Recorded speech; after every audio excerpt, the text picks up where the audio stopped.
Assalamualaikum warahmatullahi wabarakatuh. Waalaikumsalam warahmatullahi wabarakatuh.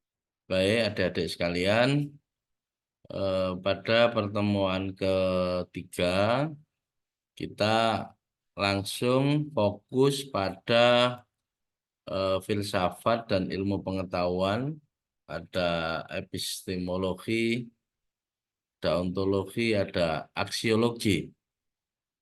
Jadi di pertemuan sebelumnya sudah dijelaskan sejauh mana pentingnya ilmu pengetahuan dan juga studi filsafat dan kegunaannya.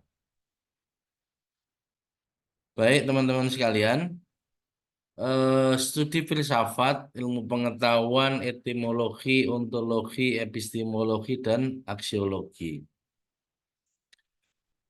Perlu diingat bahwa dalam studi filsafat ini tidak seharusnya atau untuk melakukan eksperimen-eksperimen dan percobaan-percobaan, tetapi mengutarakan problem secara persis, mencari solusi, memberikan argumentasi dan alasan yang tepat untuk solusi tertentu, serta akhir dari proses-proses itu dimasukkan ke dalam sebuah proses dialektika. Dialektik ini secara singkat bisa dikatakan merupakan sebuah bentuk dialog. Jadi di dalam studi ilmu filsafat ini memang kita dituntut untuk memberikan argumentasi atau narasi untuk mencari solusi dalam sebuah persoalan. Sehingga ruang untuk dialektika, ruang untuk dialog dengan menggunakan berbagai metode yang intinya itu terukur, tersistematis, dan universal. Otomatis itu menggunakan pendekatan ilmu pengetahuan. Sehingga para filsuf itu seringkali menemukan premis-premis baru atau temuan-temuan dalam tesis atau antitesis itu dikaji dalam mendialogkan antara persoalan-persoalan yang muncul itu untuk menemukan sebuah argumentasi, untuk menemukan sebuah premis-premis baru di mana antara tesa dengan antitesa ini selalu berjalan. Sehingga terjadilah perubahan-perubahan yang ada pada pengetahuan-pengetahuan tertentu. Seperti yang dijelaskan sebelumnya, yaitu ada filsuf Yunani, ada Heraklitus, di mana dia berargumen, berasumsi dengan premisnya bahwa yang kekal di alam semesta ini adalah perubahan itu sendiri. Karena perubahan itu selalu berulang dimanapun berada. Nah, dasar dari filsafat ini diartikan mencintai atau sopi, artinya kearifan. Jadi dengan demikian filsafat adalah mencintai kearifan dan bijaksana. Itu pun sudah kita bahas pada pertemuan sebelumnya. Oke, adik-adik sekalian, fokus pada ilmu pengetahuan adalah seluruh usaha sadar untuk menyelidiki, menemukan, dan meningkatkan pemahaman manusia dari berbagai segi kenyataan dalam alam manusia. Jadi segi-segi ini dibatasi agar dihasilkan rumusan-rumusan yang pasti. Ilmu memberikan kepastian dengan membatasi lingkup pandangannya dan kepastian ilmu-ilmu diperoleh dari keterbatasannya. Jadi ilmu itu bukan sekedar knowledge, tetapi merangkum sekumpulan pengetahuan berdasarkan teori-teori yang disepakati, diuji dengan metode. Nah, dari metode-metode itu sehingga muncul pemaknaan-pemaknaan di dalam ilmu pengetahuan itu bisa diartikan sebagai epistemologi atau epistem-epistem baru. Karena setiap peristiwa itu butuh pemaknaan. Setiap kasus atau munculnya diksi-diksi baru itu butuh epistem-epistem baru untuk menguatkan argumen atau pemaknaan dari sebuah karya. Untuk itu, kita di sini nanti bisa berdiskusi terkait dengan ontologi, epistemologi, dan aksiologi. Karena itu penting dilakukan untuk orang-orang yang sedang melakukan riset. Karena di dalam riset atau penelitian itu dibutuhkan analisis filsafat, yakni ontologinya seperti apa, epistemologinya seperti apa, aksiologinya seperti apa. Selanjutnya ada etimologi. Jadi kata ilmu dalam bahasa Arab, al-ilmu yang berarti memahami, mengerti atau mengetahui dalam kaitan penyerapan katanya itu, ilmu pengetahuan dapat berarti memahami suatu pengetahuan dan ilmu sosial dapat berarti mengetahui masalah sosial. Arti etimologi di sini adalah penerjemahan dari kata-kata atau bahasa yang baru. Semisal eh, em, kita orang sosial. Secara etimologi kita memahami sosial itu seperti apa. Atau kita ini belajar pada bahasa. Secara etimologi bahasa itu seperti apa? Bahasa Indonesia itu seperti apa? Dan kajian-kajiannya ini seperti apa? Nah, ini perlu dibedah atau diartikan secara etimologi. Sehingga etimologi itu sendiri dapat diartikan untuk mengetahui masalah-masalah atau topik-topik yang sedang kita bahas. Itu diartikan secara etimologi. Jadi contoh, kita mau mengurai persoalan apa di dalam riset penelitian ada kuantitatif, ada kualitatif, ada mixed method. Itu secara etimologinya seperti apa? Pemaknaan-pemaknaannya seperti apa? Itu berangkat dari etimologi. Selanjutnya, kalau kita kembali kepada persoalan ilmu tadi, kita bisa memahami ada syarat-syarat ilmu. Jadi berbeda dengan pengetahuan yang kita diskusikan sebelumnya, antara ilmu dengan pengetahuan berbeda.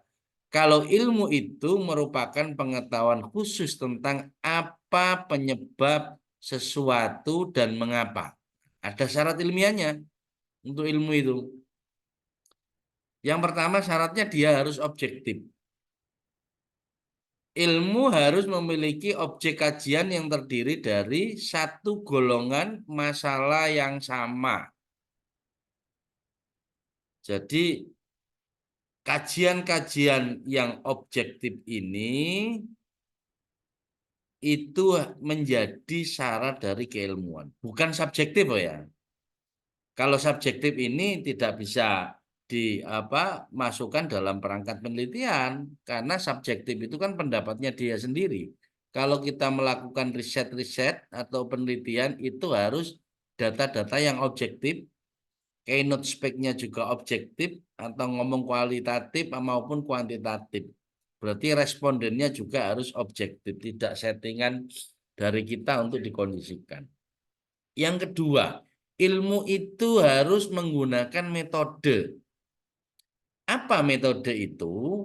Metode yaitu upaya-upaya yang dilakukan untuk meminimalisasi kemungkinan terjadinya penyimpangan.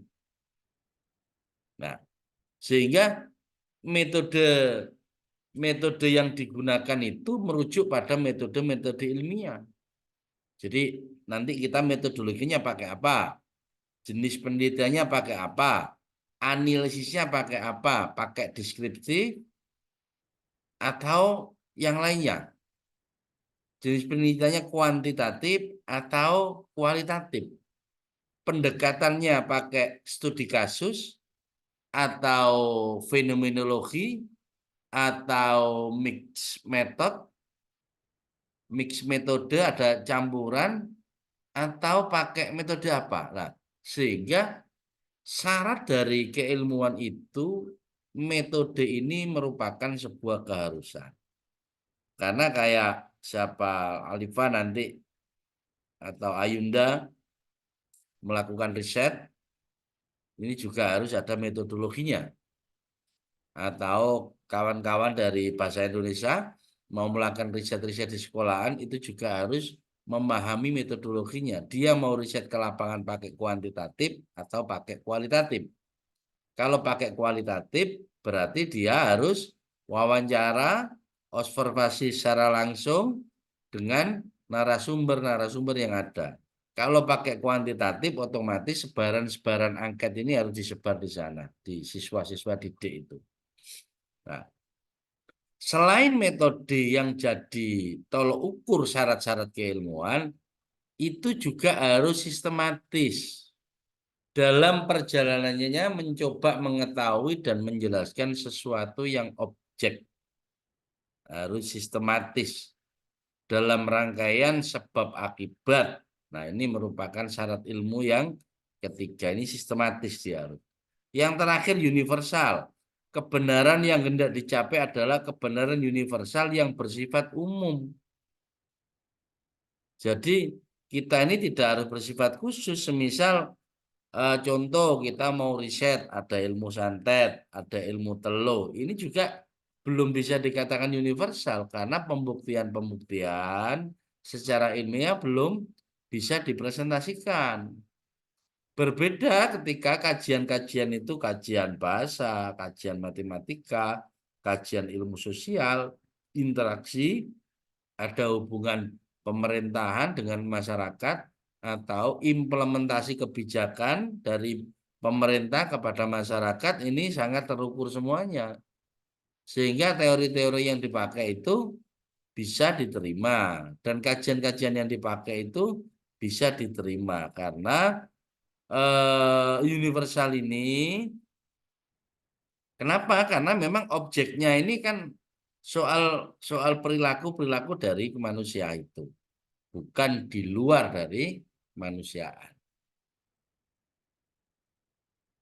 Kita masuk ke ontologi ya. Ini ontologi merupakan salah satu kajian filsafat yang paling kuno dan berasal dari Yunani. Studi tersebut membahas keberadaan sesuatu bersifat konkret. Jadi tokoh Yunani yang memiliki pandangan bersifat ontologis adalah Thales, Plato, dan Aristoteles. Artinya ontologi di sini adalah kalau mau mengkaji sesuatu itu harus didasarkan ontologinya dulu. Ontologi itu sifatnya kekhususan, hakiki, hakikat. Jadi ontologi. Kalau mau kita riset pemerintahan, kita cari dulu ontologi pemerintahannya ini apa sih? Hakikatnya dia apa? Oh, implementasi Perbuk nomor sekian tentang pencegahan stunting, atau implementasi Perbuk terkait dengan ramah lingkungan. Nah, kita cari dulu secara ontologinya apa ini untuk Perbuknya ini.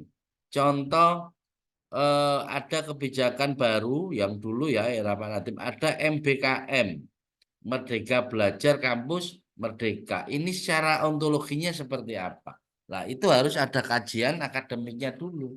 Sehingga semua kajian itu nanti ada 3 unsur secara filsafat, kita memperjelas dulu. Secara ontologi, epistemologi, baru ke aksiologi. Bagaimana Pak kalau kita aksi? Nggak bisa jalan ketika epistemologinya dan ontologinya belum dipahami. Bagaimana saya langsung epistem saja Pak? Ini akan kebingungan karena hakikatnya kita belum ada kejelasan.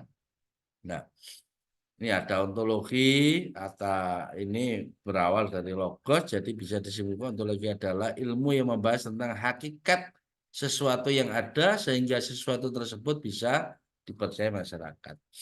Jadi dalam sudut pandang saya, bagi adik-adik mahasiswa, kenapa ontologi itu penting? Karena hakikat keilmuan itu dipelajari lebih dulu. Hakikatnya apa?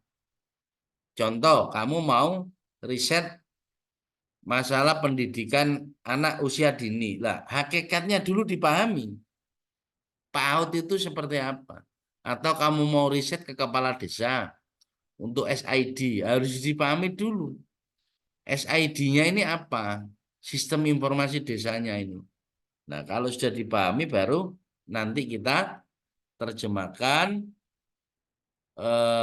secara epistemologi. Nah, penjelasan-penjelasan itu dimaksud epistemologi. Coba kita klik epistemologinya. Epistemologi berarti pengetahuan dan logos berarti pemikiran. Jadi epistemologi adalah cabang ilmu filsafat yang membahas tentang ilmu pengetahuan. Dari sesuatu yang ada di dalam pendidikan, epistem ini mengarah pada pengetahuan atau teori ilmu pengetahuan. Nah, yang dimaksud dengan epistem ini adalah penjelasan dari sesuatu tadi itu. Jadi penjelasan secara epistem bisa dijelaskan. Baru setelah penjelasan nanti ada aksi. Hakikat dulu, penjelasan, baru aksi. Unsur-unsur ilmu pengetahuan lain diketahui kesadaran mengenai sesuatu yang diketahui dalam hal pendidikan, epistemologi berkaitan dengan metode yang diberikan oleh guru. Ya, contoh kita harus tahu kenapa pendidikan itu harus didirikan dan apa yang melatar belakangi pendidikan negara ini. Nah, secara epistemologi dijelaskan dulu baru kita riset ke lapangan. Ini yang terakhir aksiologi. Jadi aksiologi ini yaitu etika atau bersumber dari ya ini contoh ini ya. Aksiologi adalah ilmu pengetahuan yang membahas hakikat nilai yang ditinjau dari kefilsafatan. Yang penting ini aksi. Aksi dari apa namanya epistem. Jadi artinya tadi itu ini diaksikan. Semisal kamu mau setelah memahami riset, terjun ke lapangan untuk melakukan riset. Kamu memahami di bahasa Indonesia, semisal terjun ke lapangan ke siswa atau ke sekolah. Tapi di sini saya coba artikan, inti aksiologi ada dua, ada etika dan ada estetika. Kalau etika ini bersumber dari Al-Quran hadis, dan kalau estetika doktrinnya dari agama. Sehingga ini dua hal yang serupa tapi tak sama. Seperti kita contohkan pendidikan tadi. Apa nilai yang terkandung dalam pendidikan tersebut? Nilainya apa? Kita melakukan aksi seperti apa? Itu terkait dengan aksiologi. Sehingga tumpuan aksiologi tentang ilmu adalah apa yang hendak dicapai dari ilmu tersebut. Contoh ada dua filsuf besar ini. Kalau Thomas Picken ya, itu mengartikan ilmu adalah untuk kemaslahatan. Tetapi kalau Aristoteles, ilmu adalah untuk ilmu sendiri.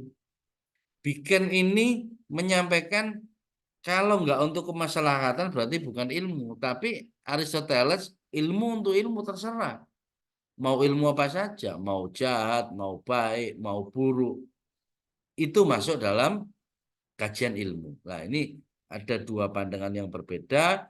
Bisa besoknya kita diskusikan mana kajian-kajian yang Picken, Thomas Picken ini yang sampaikan bahwa ilmu itu untuk kemaslahatan saja, berbeda dengan Aristoteles. Nah, sehingga kita bisa melihat tujuan-tujuan ilmu ini perumusan dari dalil, penjabaran dalil, analisis, spesifikasi, penerapan penyidikan, objektivitas, penjelasan fakta dan gejala-gejalanya. Sehingga dasar dari filsafat untuk kita melakukan riset ini ada tiga, yaitu kajian ontologi, kajian epistemologi, dan kajian aksiologi. Oke, adik-adik sekalian, kiranya itu pengantar dari saya. Ini bisa didiskusikan sejauh mana adik-adik bisa memahami dan menerima terkait dengan filsafat dan ilmu pengetahuan. Karena kalau keduanya ini selalu kita bawa untuk belajar apa saja, belajar di mana saja, maka kita, desain otak kita akan terstruktur secara sistematis, secara logis, sehingga pandangan-pandangan yang tanpa dasar bisa kita sanggah. Kalau kita komunikasi dengan yang luar, itu juga bisa kita berargumentasi, kita mempertahankan pendapat kita juga bisa membalik atas premis-premis yang disampaikan mereka ke kita. Jadi untuk itu ada pertanyaan dari teman-teman? Ya. Domingus dari mana? Maluku, Pak. Oh, dari Maluku, Ambon, ya. Oke.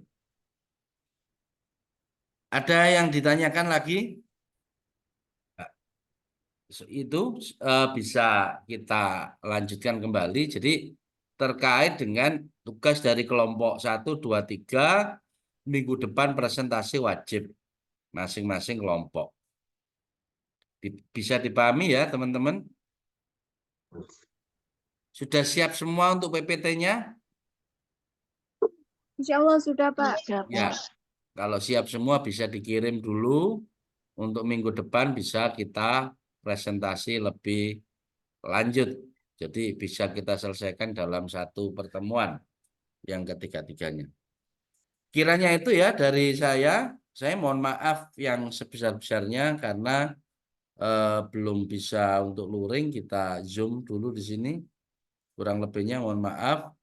Akhirul kalam wabillahi taufiq wal hidayah. Assalamualaikum warahmatullahi wabarakatuh. Waalaikumsalam warahmatullahi wabarakatuh.